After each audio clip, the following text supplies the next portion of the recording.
Hoy vamos a ver la independencia de las antiguas colonias de Francia. La culpa la tuvo Voltaire.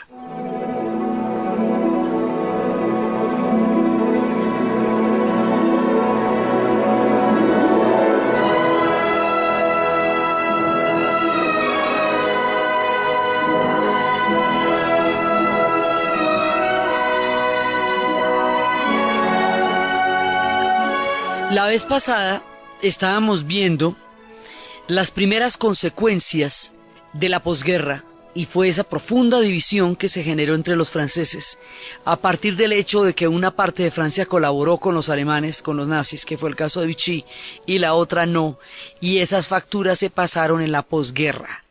Estábamos viendo la amargura de este sentimiento y estábamos viendo también los descorazonados que quedaron ellos con la condición humana, después de haber visto los horrores de la Segunda Guerra Mundial y cómo eso se traduciría en una doctrina filosófica que bajo la figura rutilante de Jean-Paul Sartre se acuñaría como el término del existencialismo. Y habíamos visto cómo él no se lo inventó, pero lo puso en el vocabulario del mundo durante la posguerra, cuando entró en esta situación de demostrar el drama de la existencia humana y la condena del hombre a la libertad y la responsabilidad absoluta sobre sus hechos. Entonces, esa es una parte de la posguerra. La otra parte de la posguerra es la descolonización. Y es una consecuencia de la posguerra porque, a ver, Francia dijo que los pueblos tienen derecho a la libre determinación. Terminada la guerra se hizo un manifiesto de los pueblos europeos, era el manifiesto de los pueblos libres, frente al hecho de haber sido ocupados por los nazis.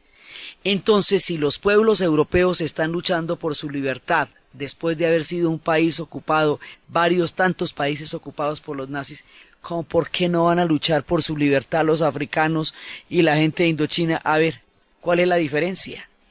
Entonces, si Francia ha venido peleando por el derecho de los pueblos a su propia determinación, ¿por qué los demás pueblos que están sometidos por los franceses no van a luchar por su propia determinación? Es una consecuencia lógica de los mismos discursos del colonialismo de los países que colonizaron, porque a ver, ¿dónde se van a educar los líderes que van a llevar a cabo los procesos de descolonización en África y en Indochina? En París. ¿Dónde se educaron los que llevaron a cabo los procesos de descolonización contra Inglaterra? En Londres.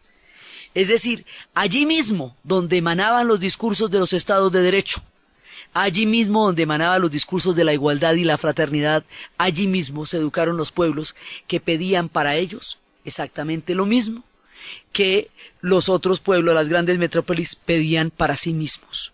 Entonces es un corolario del discurso. Si usted echa ese cuento, pues a ver, se lo echa y alguien se lo va a creer. Pero entonces aquí nos vamos a enfrentar con un tema muy complicado y es el eurocentrismo. Durante el siglo XIX, en toda la gran época de expansión de la era industrial de Inglaterra y paralelamente con ella Francia, van creando cantidades de colonias en todo el mundo hasta hacer un imperio inmenso, y se van repartiendo pedazos del mundo. Se los van repartiendo a medida que se van posesionando de una serie de pueblos bajo el esquema de que ellos eran la civilización, que ellos eran un grado más alto del desarrollo de las sociedades, bajo el corolario del pobre Darwin, que lo que estaba hablando era de las tortugas de Galápagos, y como Darwin inventa la teoría de la evolución estrictamente para las especies, cada cual hace fiestas con la teoría de la evolución y entonces creen que es que los pueblos europeos son más evolucionados y que tienen que ayudar a evolucionar a los otros, y se va armando este arquetipo que desde el siglo XVI ya estaba andando por los mares, que es el eurocentrismo, y es que Europa se considera el centro de toda civilización y considera que la suya es una forma más elevada de sociedad y de pensamiento, y se consideraron en esa época razas superiores, y se consideraron con el derecho a someter a los demás pueblos, porque no eran de sus mismas razas y costumbres, y consideraron que la igualdad era así solamente entre ellos, entre los blancos y entre los europeos. Estos eran también, el siglo XIX, con todo lo utópico y lo romántico que es, también tiene este pedacito. Y es ahí donde se van a armar los grandes imperios. A mediados del siglo XIX se van a repartir el África en la Conferencia de Berlín, y se la van a repartir de una manera tan terrible que desarrollaron una cantidad de conflictos en esos pueblos por la forma tan arbitraria como se repartieron sus riquezas para el bienestar y el enriquecimiento de las metrópolis y el empobrecimiento y la pauperización del África bajo estos regímenes coloniales. Vamos a escuchar una canción de un cantante de Costa de Marfil que se llama Tinkenja Fakoli, que habla de cómo se repartieron el mundo. Dice: nada me sorprende, ya nada me sorprende, y después de contar cómo se reparten el mundo entre Chechenia, Afganistán y todos los pueblos en conflicto, cuenta cómo se repartieron el África sin avisarles, sin consultarles, sin siquiera contarles.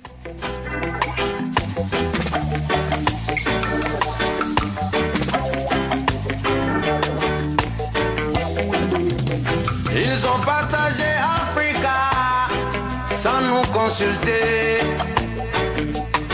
Ils s'étonnent que nous soyons désunis. Une partie de l'Empire mandingue se trouva chez les Wolofs. Se han repartido el mundo y ya nada me sorprende. Se han repartido el África sin consultarnos, sin preguntarnos, sin avisarnos, y se extrañan de que estemos desunidos.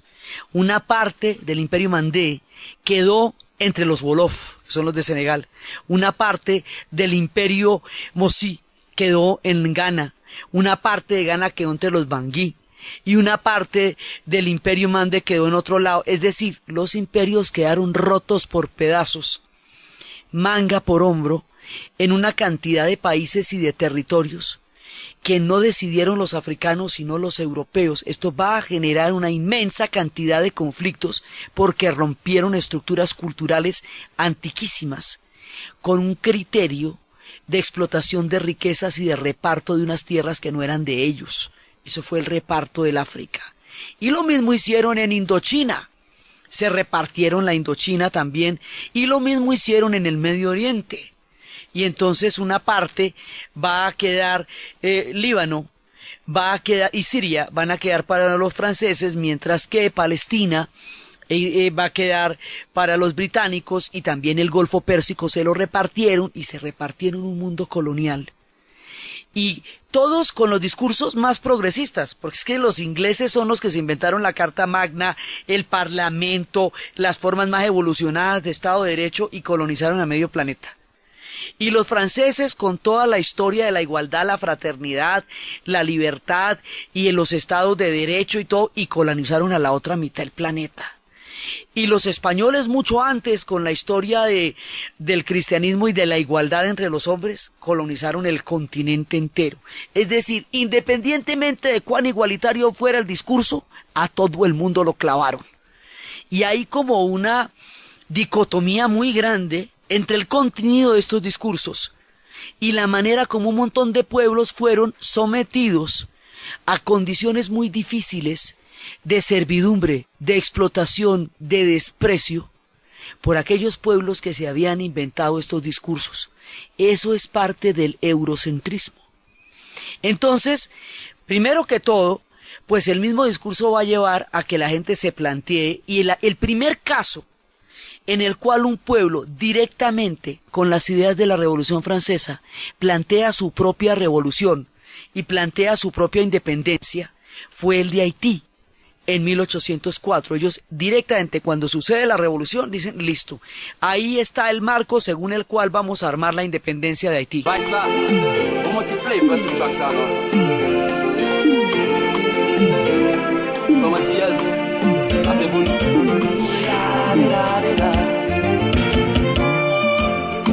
Belle femme, pays en nous.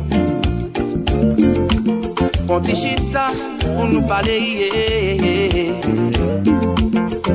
Love ça, y entre nous. En su momento habíamos visto cómo los haitianos, por haber sido tan precoces en su proceso de independencia, fueron definitivos en el proceso de independencia del continente latinoamericano cuando se dio. Entonces ellos empezaron. Estas descolonizaciones que estamos viendo en este programa suceden después de la Segunda Guerra Mundial, es decir, siglo y medio después de que Haití se había hecho independiente. Y suceden por varios motivos. Primero, porque la Segunda Guerra Mundial es el suicidio de la razón. O sea, lo que habíamos visto del existencialismo, lo que habíamos visto de esta desazón, es que si estos eran los pueblos que se autoproclamaban superiores, si ellos decían que tenían un nivel de civilización que consideraban más alto que el resto de los pueblos de la tierra, si pensaban que los demás pueblos eran bárbaros, porque en sus territorios había conflictos, diferentes clases y violencias, ¿qué pueden decir después de haberse matado en 2 guerras mundiales? ¿Qué cuento pueden echar después de 50 millones de muertos? ¿Cómo van a decir que ellos no son bárbaros? ¿Cómo van a decir que eso es la civilización? ¿Cómo van a decir que su cultura tiene algo que la hace superior a las culturas del resto de la tierra cuando el ejemplo que han dado no puede ser peor y no ha sido superado? Entonces ahí se les acaba la legitimidad moral que ellos mismos se habían proclamado, porque nadie más la reconoce, ellos se la proclamaron. Entonces por ese lado pierden el año, porque acaban de hacer una barbaridad que ¿cómo te parece? Entonces, por un lado. Por otro lado, hay una cantidad de promesas incumplidas. Después de la Primera Guerra Mundial se le ha prometido autonomía a una cantidad de pueblos y a la hora del té siguieron en las mismas condiciones. Entonces se dieron cuenta que las promesas que se hacían a pueblos que no eran blancos no las consideraban promesas. Por lo tanto, que eso no iba a hacer diferencia en la siguiente guerra mundial. También se dieron cuenta que los europeos eran europeos de donde fueran. Lo mismo belgas que alemanes, que franceses, que ingleses, que ahí no había ninguna ganancia para los pueblos colonizados, ganara quien ganara, porque para ellos no había ninguna diferencia, porque para ellos realmente no cambiaba nada. Entonces, por eso, al final del programa pasado habíamos visto cómo en África, como ya les habían hecho esa cuento una vez, empiezan durante la Segunda Guerra Mundial a fraguar la independencia en los mismos campos de batalla, con la consigna de que el amo blanco se va, y se va a ir de allá, y se va a ir no de Tanzania, ni de Kenia, ni de Uganda, ni de Malí, se va de toda el África. Entonces, cuando estábamos en nuestros procesos de bicentenario vimos que era bueno haber madrugado a independizarnos, porque a esta gente le va a tocar durísimo, durísimo, durísimo.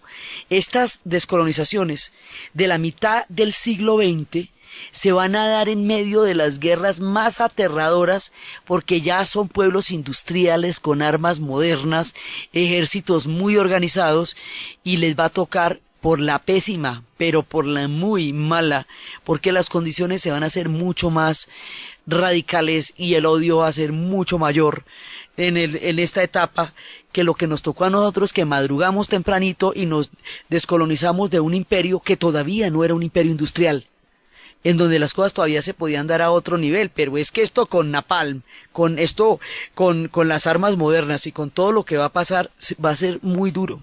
Entonces, ya están dadas las condiciones, o sea, se está presentando como la coyuntura en la que se va a proclamar que el colonialismo ya no es vigente, que ya no es válido, que no se puede avalar ya más discursos que en el siglo XIX podrían pasar, digamos, como normales, en el siglo XX ya no aguantan, y menos después de lo que acaba de pasar. Y si usted está hablando de la democracia, entonces, ¿para quién está hablando de la democracia? O sea, le están hablando de una teoría que solamente es válida para unos cuantos, y resulta que la igualdad se supone que es ante todos los seres humanos. Por el otro lado, estas descolonizaciones, o sea, el colonialismo, el sometimiento de los pueblos, las independencias a las cuales estos pueblos van a acceder ejerciendo sus derechos a la libertad, y toda la situación colonial que Francia y los demás pueblos europeos crearon con lo que hoy se llama países del tercer mundo es el origen de los problemas de migración y de supuestos ilegales que hoy tienen en Europa. Entonces usted va y se les mete al rancho, les complica la vida, se les reparte el África, se les reparte la Indochina, empobrece sus sociedades, los pone en una situación de subdesarrollo porque están desarrollando otra metrópoli. Y cuando van a buscar las oportunidades de empleo, allí donde las hay, usted les dice ilegales, y ya le estorban, y ya le parecen unos hartos. Pues, pero usted fue el que se metió al rancho de ellos, nadie lo estaba llamando, nadie lo invitó. A estos colonialismos nadie fue invitado. Ya cuando no hay empleo allá, cuando usted cogió esas sociedades y las desbarató y luego se van para la suya y dice, ay no, pero mira qué cosa, cómo se vienen aquí. Ajá, eso es una consecuencia de lo que pasó. Y es en este periodo donde se va a formar el problema que ahora llaman, digamos, el origen del problema que ahora llaman los ilegales y los sin papeles, y esto va por los dramas de las pateras, tratando de llegar en el mar y ahogándose, atravesando el desierto del Sahara. En las condiciones más dolorosas hoy día se dirimen todavía los conflictos que vienen de este tema de la descolonización, por eso va a ser delicadísimo, y este tema va a sacudir los cimientos de la sociedad francesa, tanto como la misma división de Francia, porque se va a trasladar también a ese nivel de conflicto, también se va a expresar ahí, porque todos los franceses que colaboraron se fueron para Argelia. Entonces, si se llega a perder Argelia, se viene todo ese combo que se había ido huyendo de la división que se produjo entre los que colaboraron y los que no colaboraron. O sea, aquí se les va a armar un lío con la descolonización que los franceses no se imaginan. Pero el tema empieza en Indochina. Es allá, en la península de Indochina, que cubre lo que hoy es Laos, Camboya y Vietnam, no Tailandia. Tailandia fue la única que logró no ser colonia porque fue muy astuta en su manera de entender la mentalidad de Occidente y crear un efecto de espejo para que lo consideraran civilizado, gracias a la famosa historia del rey de Siam, que con la información que Ana le dio pudo rápidamente salvar a su país del colonialismo, pero los demás no pudieron. Vietnam, Camboya y Laos van a quedar bajo la dominación francesa y se van a conocer como la Indochina francesa.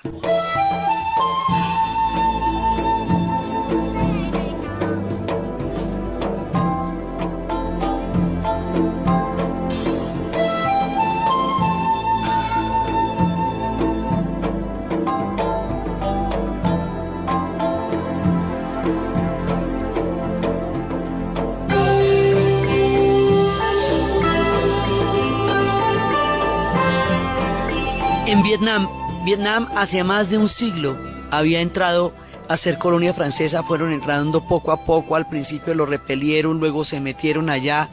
¿Y qué empiezan a hacer? Empiezan a doblegar las estructuras de una sociedad, se van apoderando de su sistema de gobierno, van poniendo gobernantes títeres, como loritos amaestrados, decían los vietnamitas, desconocen a sus gobernantes legítimos, ponen gobernantes que sean maleables a los intereses coloniales, se apoderan de las riquezas, crean un sistema de explotación y una burocracia servil que les haga el juego y sobre todo se aprovechan de las divisiones que tienen estos pueblos milenarios y diversos. Entonces dice que allí donde hay diversidad hay tradiciones que respetar pero conflictos que aprovechar. Divide y triunfarás. Esto va a ser la espada y va a ser la escuadra. Y con una escuadra van a empezar a repartirse las geografías de una manera que va a dejar articulados muchísimos líos en esos pueblos. Entonces, poco a poco van montando las estructuras coloniales, hacen los mapas. Y el mapa les permite tener una visión geográfica e integral de la zona que van a someter. Por eso los mapas sirven para conocer, para habitar, también para dominar. O sea, tienen toda clase de uso según quien los trace. El que le va trazando a usted el mapita del CBY, ahí va a quedar usted clavado. Entonces, resulta que van armando todo este aparataje Y el colonialismo tiene un contenido de desprecio muy grande por lo que habíamos visto del eurocentrismo. Entonces genera mucho odio, porque somete a la gente en su propia casa. Alguna vez habíamos visto que el colonialismo es como cuando alguien llega a su casa, se sienta en la sala, pone los pies encima de la mesa con todo y zapatos, se come lo que hay en la nevera, lo pone a usted a dormir en el cuarto de atrás y lo mira mal. Entonces, cuando es una condición abusiva, en la cual un pueblo se atribuye el derecho de someter al otro, que porque cree que puede. Entonces, porque puedo, quiero y no me da miedo. Entonces, esto va a ocurrir en la Indochina, y va a ocurrir durante 100 años.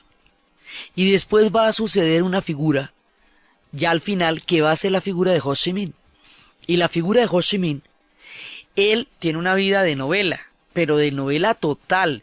Él era el hijo de un gobernador de provincia que fue expulsado por haber ayudado a los culíes, que era una etnia minoritaria, por haberse negado a esclavizarlos para hacer una carretera y haberlos refugiado. Entonces Ho Chi Minh tiene que irse en un barco, y en el barco devuelve cocinero, fotógrafo, llega cuando están en la Primera Guerra Mundial, después de la Primera Guerra Mundial, en la reorganización del mundo, se pone una sacoleva y dice que él viene de la República de Annam. Le dije, esa vaina que es, bueno, siga nomás.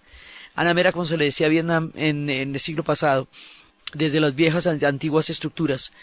Y entonces él empieza a ver, cuando llega a Francia, que hay pobres de todas las nacionalidades, y que no solamente los pobres están en Indochina o en África, sino que están por todas partes, y eso lo hace sentir que hay que buscar una manera más equitativa de vivir, y también se da cuenta que todos los pueblos europeos someten igualmente a los demás pueblos independientemente de sus nacionalidades.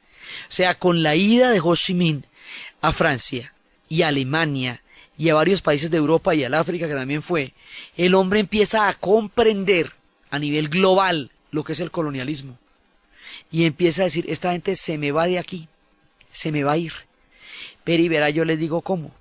Entonces la cosa empieza en Indochina. Durante 100 años los franceses tuvieron el dominio de Indochina. Estos son capitanías donde ponen instrumentos de gobierno, donde arrasan a las poblaciones para entrar a someterlas, matan a los hombres, digamos. El colonialismo tiene un nivel de barbarie terrible para someter a los pueblos, pero esa barbarie no la consideran barbarie, sino sometimiento. Cuando se hace contra los blancos, eso sí es el horror, la brutalidad, pero cuando los blancos la hacen contra los otros, pues entonces eso es civilización. O sea, ese doble discurso para la misma atrocidad va a ser muy difícil de manejar después con la historia. Entonces, después de haber sometido a los vietnamitas durante tanto tiempo, llegan los japoneses y mire la vuelta que se hace acá. Como Francia estaba dominada por los nazis, y la Francia de Vichy colaboraba con los nazis, entonces, y los nazis eran aliados de los japoneses, y los japoneses estaban haciendo una expansión en el Asia del mismo corte de la que los nazis estaban haciendo en Europa, se hacen el siguiente juego de billar. Los japoneses, en calidad de aliados del eje, le piden a los alemanes que tienen sometida a Francia, que si las colonias de Francia que tienen en el Asia, que si las pueden coger ellos. Los alemanes les dicen, los nazis les dicen naturalmente, sí, claro, cógelas, yo estoy aquí ocupado en estas. Y es por esa maniobra que los japoneses entran en el sudeste asiático. Y los japoneses van a hacer horrores en el sudeste asiático, tanto en la Indochina, como en Birmania, como en Tailandia, como en la misma China, como en Singapur, como en Malasia, como en toda esa zona. Ellos hicieron barbaridades en Indonesia, toda esa zona, Filipinas. Entonces va a haber una etapa en que los japoneses van a invadir toda la zona. Cuando los japoneses invadieron la zona, los vietnamitas y los indochinos van a generar una guerrilla que se llama la guerrilla Viet Minh, con el objetivo de sacar a los japoneses de su tierra. Como era una guerrilla contra los japoneses, esa guerrilla tuvo todo el apoyo de los aliados en términos de comunicaciones y de armas, y se llegó a estructurar de una manera bastante eficaz. Cuando termina la Segunda Guerra Mundial, Francia, en los repartos que están haciendo del mundo de la posguerra, y dentro de todo lo que se estaba tratando de hacer para posicionarla como una potencia y no como un país que había sido ocupado, dentro de todo lo que pasa, reclaman de nuevo los territorios que tenían en Indochina. Entonces vendí la lora por no cargarla, voy a sacar yo a los japoneses para que me vuelvan los franceses que estuvieron aquí 100 años, contame esto ahí que tiene de chévere. Entonces, en llegando los franceses, los vietnamitas los miran y dicen, bueno, estos franceses también se van. Se fueron los japoneses, ahora se van los franceses. Pero y verá, yo sé cómo le cuento. Entonces ponen toda la guerrilla que ellos habían organizado contra los japoneses, ahora la ponen contra los franceses, que entre otras cosas los cogen calienticos porque estaban estos, acababan de sacar a los japoneses de ahí, mejor dicho, acaban de darles una batalla muy dura. Y empieza la guerra contra los franceses. Y los franceses a retomar los territorios y los vietnamitas a no dejarlos retomar los territorios. Y eso se va a dar una resistencia muy grande. Y ahí va a haber un personaje que se llama Nguyen Giap, que va a ser el general que va a articular la batalla definitiva. Porque hay un momento en que ellos dicen, ¿sabe qué?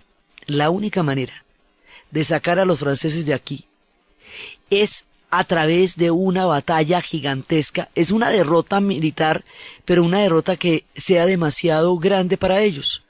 Y había una zona que se llamaba Dien Bien Phu. Y en esa zona de Dien Bien Phu era donde había la mayor cantidad de armas, de pertrechos y de hombres. El poderío francés estaba concentrado en esa zona. Entonces los vietnamitas van a hacer los túneles debajo de la tierra, esos que ellos saben hacer, que después les harían a los gringos. Porque después de los franceses van a llegar los gringos y los vietnamitas dicen, bueno, quieren los gringos su turno, se les tiene, también les va a tocar. Sí, Peri verá. Y finalmente a todo el mundo lo sacaron de allá y tienen su país como ellos dijeron que quería su país. Pues les costó bastante. Entonces, esta batalla del 10 de mayo de 1951 va a ser una batalla contundente, definitiva. Resulta que Giap tenía una esposa a la que adoraban, y su esposa fue detenida por las tropas francesas y fue asesinada en una cárcel, estando embarazada, bajo tortura, llena de ratas la cárcel, y a este hombre se le va a volver un problema personal, sacar a los franceses de Vietnam, y se van a meter en una guerra absolutamente grande, y en esa guerra van a derrotar a todo el ejército francés en la batalla de Dien Bien Phu de una manera tan contundente que van a quedar enterrados en el barro y no van a poder ni salir de ahí. Esas tropas eran las tropas coloniales. Los franceses habían fundado un cuerpo expedicionario colonial que se conocía y se conoce con el nombre de la Legión Extranjera. Y son esos que tienen el kepis y que tienen una telita en el cuello que parece una carpita. Bueno, pues esos de la Legión Extranjera eran hombres rudos. Usted se metía a la Legión Extranjera y no le preguntaban nada, ni de dónde viene, ni cómo se llama, salvo el nombre que usted diga, ni qué hace ahí. Pero cualquier desobediencia o cualquier error que usted cometiera le costaba la muerte. Digamos, el castigo era la muerte. Entonces ahí se metían, mire, las musarañas, todo el que había hecho alguna bien malosa, se metía allá. Evidentemente los hubo que huían de mal de amores, pero créanme que fueron los menos. Las joyitas eran los más. Entonces allá llegaban mercenarios malos como Caín, que en tanto obedecieran a la Legión Extranjera, estaban ahí y nadie les preguntaba de dónde venían. La Legión Extranjera va a tener una aureola mítica en el cine con Gary Cooper y con las 4 plumas y todo eso, pues lo que hacían eran bestialidades, tropas de sometimiento a los pueblos, con un orden colonial. Las tropas coloniales eran la Legión Extranjera. Entonces, lo que van a derrotar en Dien Bien Phu es la Legión Extranjera, son las tropas coloniales, el grueso del ejército francés en ultramar. Y van a quedar tan malheridos que le van a tener que pedir ayuda a los Estados Unidos para salir del pantanal en que quedaron. Los Estados Unidos, a su vez, estaban necesitando, por la política de contención que había ocurrido después del avance de la Revolución Soviética y el triunfo de la Revolución China y los procesos de descolonización que se avistaban en el panorama del Asia del sudeste asiático querían encontrar una manera de meterse en el sudeste asiático para crear un bloque de contención. Le quitaron a Japón su estatus de país ocupado y lo volvieron país amigo para contenerlo como una base, pero necesitaban una presencia en Indochina. La derrota estrepitosa de los franceses y el clamor de ayuda que ellos pidieron a los Estados Unidos en ese momento les dio la ocasión para entrar y meterse en la Indochina, de donde estaban saliendo los franceses profundamente derrotados. Y esa es una de las razones por las cuales los Estados Unidos se fue a meter a Vietnam, y mira tú cómo quedaron allá. Pero el asunto es que finalmente la Indochina se independiza y Ho Chi Minh los logra sacar. Luego sigue la siguiente guerra, pero de aquí los sacan. Los franceses utilizaron napalm en esta parte, no de manera masiva, no como lo harían después, pero lo utilizaron. Y fue brutal la manera como se dio esta guerra. Y además era de una manera en que los vietnamitas hicieron un mundo subterráneo, que después harían contra los americanos, y por lo tanto los franceses no los veían. Entonces los franceses militarizaban las carreteras y esta gente andaba era por debajo, por debajo de la tierra, como una sociedad hormiga que dicen ellos. Entonces, una vez perdido el ejército de Indochina, ya se sabe que la descolonización es un hecho y que esto va a suceder en todos los pueblos que habían sido colonia hasta ese momento, y le va a pasar a todos, a los ingleses, a los franceses, a los últimos que les va a pasar es a los portugueses, que para eso tocó hacer una revolución de los claveles. Pero llega el momento en que esto se va a poner, los alemanes lo habían perdido todo ya hace rato, entonces la cosa va a ir directamente contra ingleses y franceses, fundamentalmente. Entonces ahora viene el siguiente capítulo. Después de la derrota contundente en Indochina, empieza el proceso de la independencia de Argelia.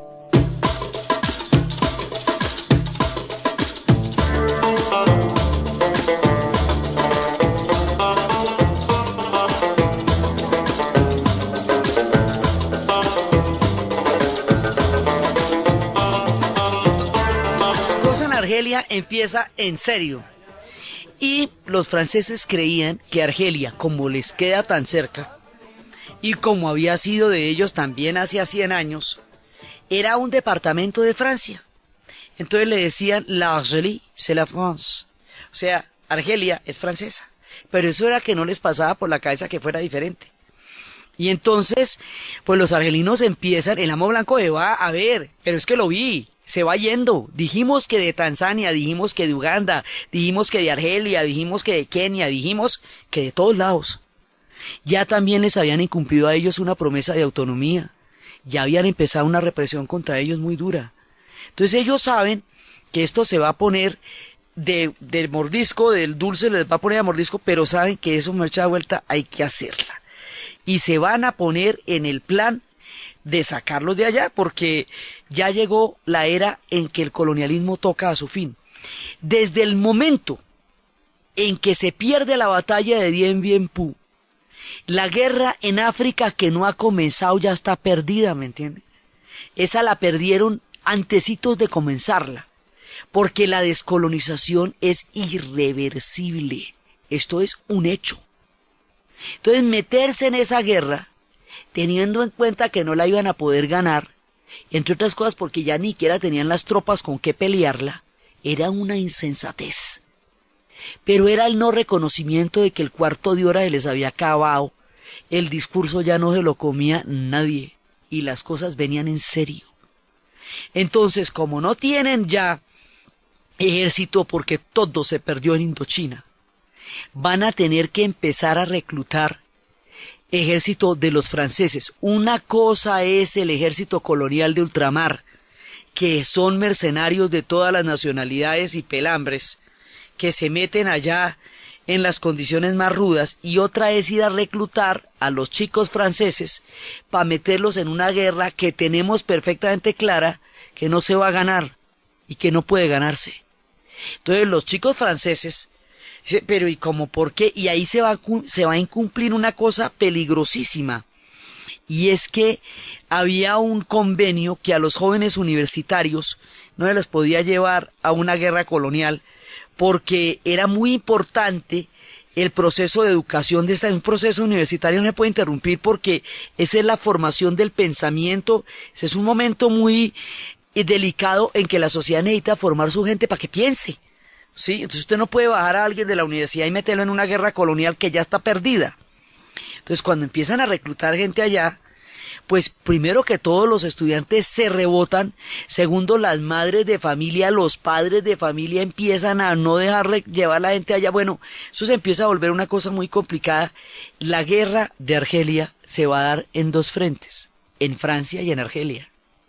Entonces, en Argelia, los argelinos han empezado una campaña de no retorno y empiezan a organizarse y empiezan a emprender una lucha sin cuartel.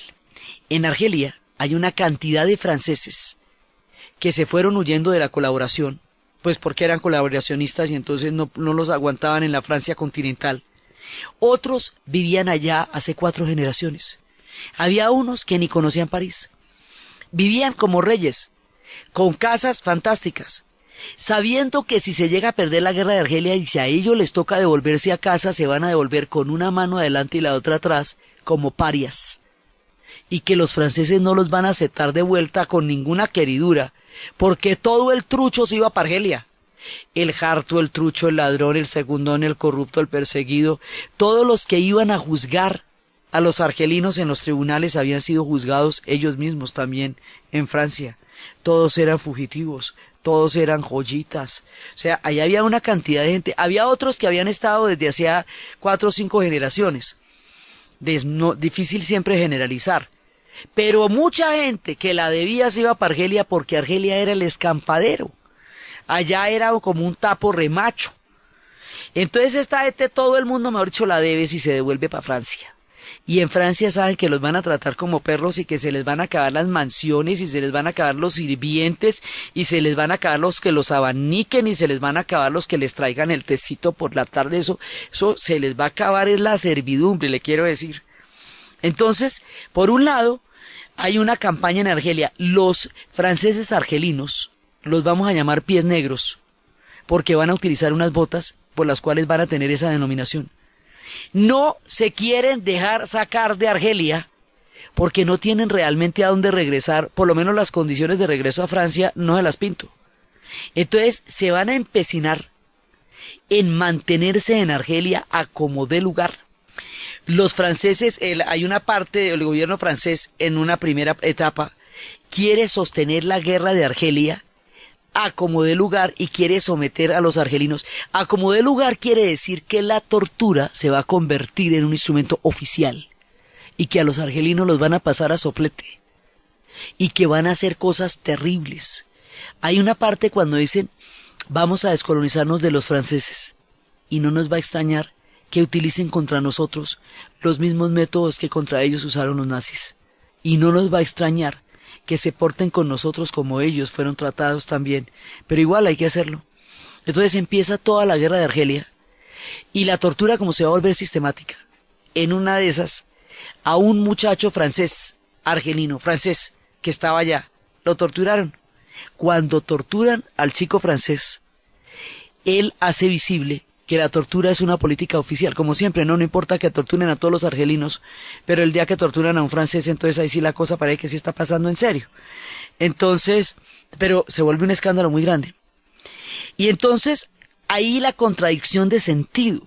¿Cómo es posible que Francia no le permita la independencia de Argelia? Si Francia es el pueblo que se inventó la autodeterminación de los pueblos como un principio fundamental. ¿Cómo es posible que ellos estén sometiendo hacia los argelinos? Jean-Paul Sartre y los intelectuales más brillantes de su momento, incluido en ese momento Camus, que era francés argelino, por eso le digo que no se puede generalizar, porque ese es francés argelino, y eso es una de las mentes más brillantes que ha dado la literatura y el teatro francés. Y ellos van a firmar un manifiesto que lo va a encabezar Sartre, que se llama El Manifiesto de los 121. Y el Manifiesto de los 121 consiste en que 121 intelectuales van a llamar al pueblo francés a desobedecer el mandato del gobierno de continuar la guerra en Argelia. Entonces dicen, quiere decir esto, a las tropas que están en Francia que no se embarquen, que se nieguen a ir a pelear a Argelia. Y a las tropas que ya están en Argelia, que no peleen, que no acepten formar parte de un ejército colonial, porque esto es una vergüenza. Dentro de la misma línea que habíamos visto que es Jean-Paul Sartre, dentro de lo críticos que son, y dentro de la manera como ellos se constituyeron en la conciencia moral de Francia, la represión sobre los argelinos por el legítimo derecho a su independencia era inadmisible dentro de este nuevo espíritu que se está despertando en Francia en la posguerra. Entonces van a decir, no, es que esto no es como vamos a justificar una cosa de estas. Entonces los mismos intelectuales franceses se niegan. Y aquí se va a armar un lío, porque el Partido Comunista tenía el problema de que lo que no liderara él no lo compartía, porque esos eran los lineamientos estalinistas de la época. Entonces, como ellos no eran los de la idea, sabotearon la oposición a la guerra de Argelia. Si usted sabotea la oposición a la guerra de Argelia, pues termina estando de acuerdo con la guerra de Argelia, o sea, con el colonialismo.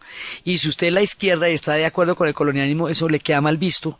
Entonces la llamarían la izquierda exquisita, por su papel tan tímido frente a la resistencia contra la independencia de Argelia. Casi se desaparecen ahí, y aquí va a surgir una nueva izquierda.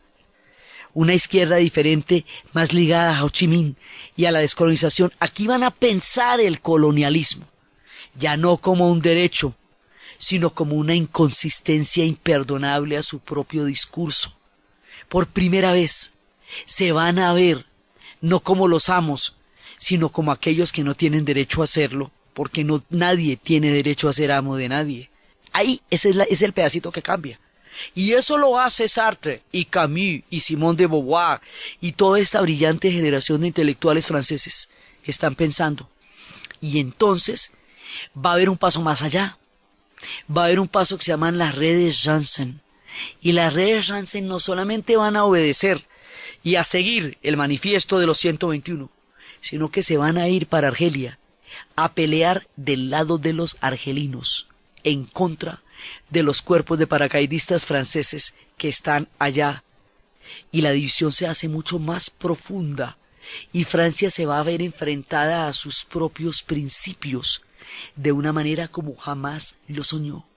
La forma como Francia se enfrenta con su propio discurso, con la consecuencia de la historia, a través del juicio que se le hará a las redes Janssen, y lo que sucede con la descolonización, y cómo surgirá una juventud de esta etapa que más adelante llegará a los adoquines del barrio latino a protagonizar el gran episodio del Mayo francés. Es lo que vamos a ver en el siguiente programa.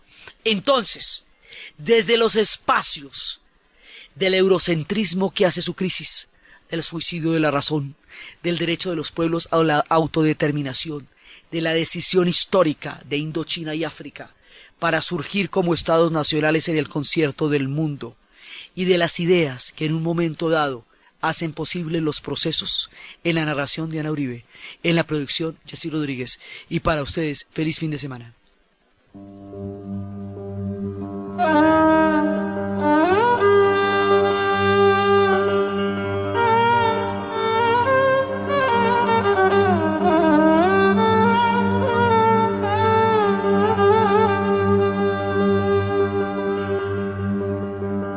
Mon, mon, mon, mon, mon, mon, mon.